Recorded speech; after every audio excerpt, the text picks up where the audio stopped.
La ville aux 1000 couleurs. C'est ainsi que l'on surnomme Almaty, la capitale culturelle et la plus vaste zone urbaine du Kazakhstan. Ses racines remontent à la période faste de la route de la soie. Centre financier du pays, Almaty est une cité dynamique et verte. Levée au creux des montagnes, cette ville-jardin attire de nombreux voyageurs du monde entier.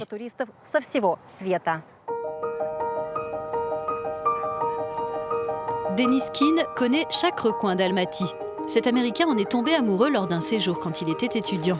Il a quitté sa Californie pour venir s'installer ici et propose des visites guidées uniques dans la ville. C'est vraiment le joyau de la couronne d'Almaty. Ce bâtiment s'appelle Voznesensky Sobor, ou cathédrale de l'Ascension. Elle est construite en bois d'épicéa de Shrenk, des montagnes environnantes. Elle a été tellement bien conçue qu'aujourd'hui, 111 ans après sa construction, sa structure est encore en excellent état. Je connais l'architecte qui a travaillé sur sa reconstruction, et quand ils ont enlevé les couches de revêtement, ils ont vu en dessous que la structure était comme neuve. Notre guide veut aussi nous faire découvrir le caractère singulier de l'opéra Abbaï, édifié au début des années 40. C'est le premier bâtiment de la ville dont l'architecture fait référence aux traditions et au patrimoine kazakh. Au centre, il y a un homme qui joue du dombra, l'instrument de musique nationale. Et à côté, des personnages cueillent des pommes parce qu'Almaty, c'est la ville de la pomme. Les pommes du monde entier ont leurs racines ici, dans les pommiers sauvages qui poussent aux alentours. À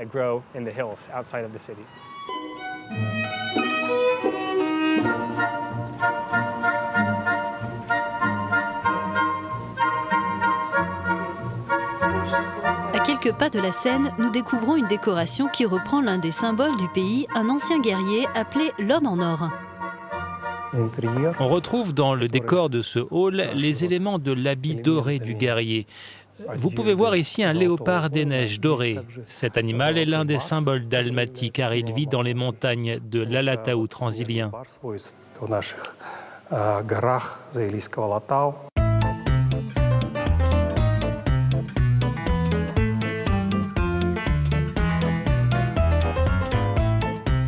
Dans la vallée de Médéou, la station de ski de Chimbulak devient un immense terrain de sport quand la météo le permet. Comme cette patinoire baptisée Médéou, située à près de 1700 mètres d'altitude. Les montagnes sont tellement proches de la ville que certains viennent se dépenser ici après leur journée de travail. Vous n'allez pas me croire, mais il me faut à peine 20 minutes pour venir ici depuis mon travail. Je quitte le bureau à 18h et à 18h20, je suis là. Les grands espaces à seulement 15 km de la ville. Un lieu tout trouvé pour l'équipe de Kanagat Mustafin qui a filmé près d'Almaty quelques scènes de son nouveau film. Je suis né et j'ai grandi à Almaty, c'est ma ville de cœur, et jamais je ne partirai pour une autre ville dans le monde. C'est pour ça que tous les événements présents dans mes films se passent à Almaty et que mes héros viennent dans cette ville.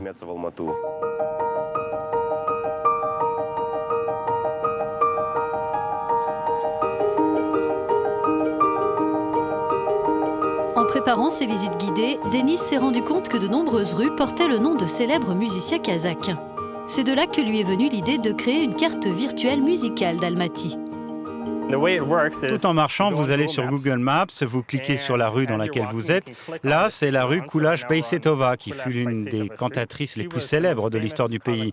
Vous pouvez lire ce que j'ai écrit sur elle, le fait qu'on l'appelait le rossignol kazakh et qu'elle était connue pour cela.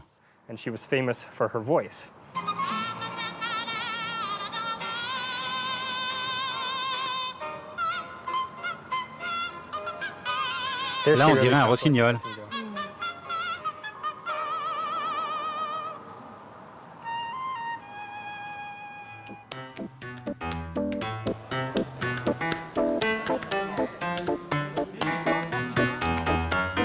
Ce jour-là, Denis accompagne un couple germano-américain au célèbre marché vert. Ce bâtiment, édifié dans les années 70, est un parfait exemple du constructivisme soviétique. Il comporte certaines particularités d'après ce jeune architecte.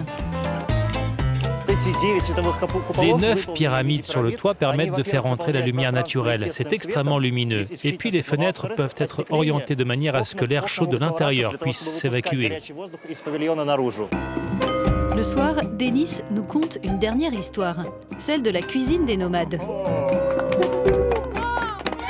Dans une yourte du restaurant Nomade, le bien nommé, il nous propose de goûter le beshbarmak, le plat le plus populaire au Kazakhstan, à base de viande chevaline, d'une pâte fine et d'une sauce aux oignons. Beshbarmak, ça veut dire 5 doigts parce qu'on est censé le manger avec les doigts. Notre visite d'Almaty s'achève sur un concert improvisé par notre guide, qui est sans nul doute l'un des plus grands admirateurs de cette ville.